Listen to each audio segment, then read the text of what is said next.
बड़े स्टेशनों की तर्ज पर अब एकमा रेलवे स्टेशन पर भी 100 फीट लंबा तिरंगा झंडा हमेशा लहराता हुआ दिखेगा। महाराजगंज के सांसद जनार्दन सिंह सिग्रीवाल ने इस 100 फीट लंबे तिरंगे झंडे का बटन दबाकर शुभारंभ किया और इसके साथ ही भारत माता के जयकारे के बीच तिरंगा झंडा लहराता हुआ दिखा। आपको बता दें कि छपरा सिवान रेलखंड पर अवस्थित एकमा रेलवे स्टेशन पर बड़े से तिरंगे झंडे का शुभारंभ महाराजगंज के सांसद जनार्दन सिंह सिग्रीवाल ने गणतंत्र दिवस के मौके पर किया। इस दौरान उन्होंने कहा कि तिरंगा हमारे आन बान शान का प्रतीक है और बड़े स्टेशनों की तर्ज पर अब एकमा रेलवे स्टेशन पर भी यह तिरंगा झंडा हमेशा ही लहराता दिखेगा। महाराजगंज के सांसद जनार्दन सिंह सिग्रीवाल ने बटन दबाकर इसका शुभारंभ किया और इस दौरान बड़ी संख्या में एकमा रेलवे स्टेशन पर स्थानीय निवासी मौजूद थे जो भारत माता की जयकारे लगाते रहे।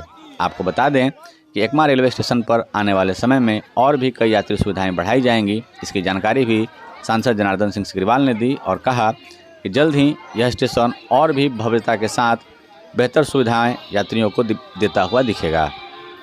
सांसद जनार्दन सिंह सिग्रीवाल ने यह भी कहा कि 2014 के बाद के विकास की स्थिति जिन्हें देखनी हो वह एक बार एकमा रेलवे स्टेशन पर आएँ। उन्हें स्वतः ही समझ में आ जाएगा कि मोदी सरकार में आने के बाद एकमा रेलवे स्टेशन पर किस तरीके का विकास हुआ है। आपको यह भी बता दें कि आज से एकमा रेलवे स्टेशन पर आम्रपाली एक्सप्रेस का ठहराव भी प्रारंभ हो रहा है, जिसे हरी झंडी दिखाकर सांसद जनार्दन सिंह सिग्रीवाल रवाना करेंगे। साथ ही साथ आपको यह भी बता दें कि एकमा रेलवे स्टेशन पर और भी कई सारी यात्री सुविधाएं बहाल की जाएंगी, जिसे लेकर आवश्यक तैयारियां की जा रही हैं। तस्वीरों में आप देख सकते हैं कि एकमा रेलवे स्टेशन पर लंबी ऊंचाई पर बड़ा सा तिरंगा झंडा लहराता हुआ दिख रहा है, जिसका शुभारंभ सांसद जनार्दन सिंह सिग्रीवाल ने किया और लोग इसे लेकर काफ़ी खुश हैं। लोगों का कहना है कि अब तक ये दृश्य सिर्फ बड़े स्टेशनों पर ही दिखा करता था, लेकिन अब एकमा रेलवे स्टेशन पर भी ऐसा हो गया तो यह बड़ी बात है और लोग इससे काफ़ी खुश हैं। लोगों ने इसके लिए सांसद जनार्दन सिंह सिग्रीवाल को धन्यवाद भी दिया है। देखिए, जिस तरीका से तिरंगा राष्ट्र का गौरव है, एक एक भारतवासियों के लिए गौरव का विषय है। आज भारत के करोड़ों करोड़ भारतवासियों ने तिरंगे फहराए या फिर तिरंगे फहराने के कार्यक्रमों में सम्मिलित हुए होंगे।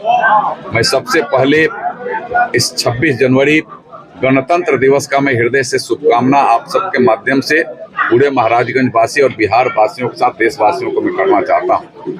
आज एकमा स्टेशन भी इस देश के वैसे स्टेशनों में सम्मिलित हो गया जहां पहले से यह राष्ट्रीय तिरंगा उस परिसर में फहराया जाता रहा।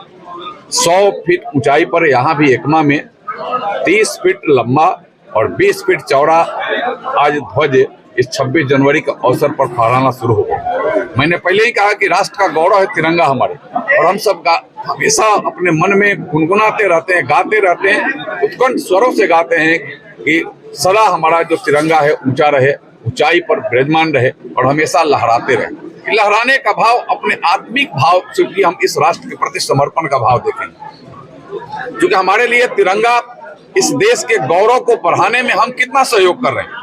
उन मनीषियों को जिन लोगों ने इस तिरंगे के लिए अपनी शहादत दी, उनके प्रति सही समर्पण का भी अभाव, उनके प्रति सही मायने में उनके प्रति सही सम्मान का ये बात है कि जिन लोगों ने हमें आजादी दिलाई, आजादी दिलाने में जिन लोगों ने अपने खून पसीने भी बहाए और अपने को शहादत तक भी पहुंचाया, उनको आज गौरव हो रहा होगा कि आज एकमा भी जो ग्रामीण क्षेत्र का, इस पूरे कमिश्नरी का नहीं, हमें लगता है कि पूरे बिहार और भारत के कुछ ग्रामीण क्षेत्रों के स्टेशनों पर इतना लंबा 100 फुट ऊंचाई पर तिरंगा फहरा रहा होगा, उसमें एकमा भी आज शामिल हो गया। यह हमारे एकमा और सब वासियों के लिए गौरव का विषय है, इससे बड़ा गौरव का विषय नहीं हो सकता। और मैंने कहा कि हम उतने अपने मन और भाव को ऊंचा ले जाएंगे, हमारे मन और विचार भी विकसित होंगे, तब यह भारत विश्वगुरु बनेगा और 2047 तक यह विकसित भारत बनेगा। और प्रधानमंत्री जी ने पहले ही कहा है कि इस भारत को इस 24 के बाद की जो पारी हमारी शुरू होगी तो उसके साल 2 साल के अंदर तीसरी अर्थव्यवस्था में खड़ा करेंगे। हमारी आज यह देश 5वीं अर्थव्यवस्था में खड़ी है दुनिया में, लेकिन हम तीसरी अर्थव्यवस्था जब ये दुनिया का भारत बन जाएगा तो भारत के करोड़ों करोड़ लोगों को रोजगार भी मिलेगा, सम्मान भी बढ़ेगा और उनके आय भी बढ़ेंगे और उनके रहन सहन का स्टैंडर्ड भी बढ़ेगा। हम भारत का स्वाभिमानी भारत है, इस स्वाभिमान को और ऊंचाई तक ले जाए, उसमें तिरंगा हमारे लिए प्रतीक है। तिरंगा हमारे लिए एक मील का पत्थर है जिसे हम हमेशा ऊंचा रखेंगे और अपने मन विचार को ऊंचा रख करके इस देश को भी ऊंचाई तक ले जाने का काम करेंगे।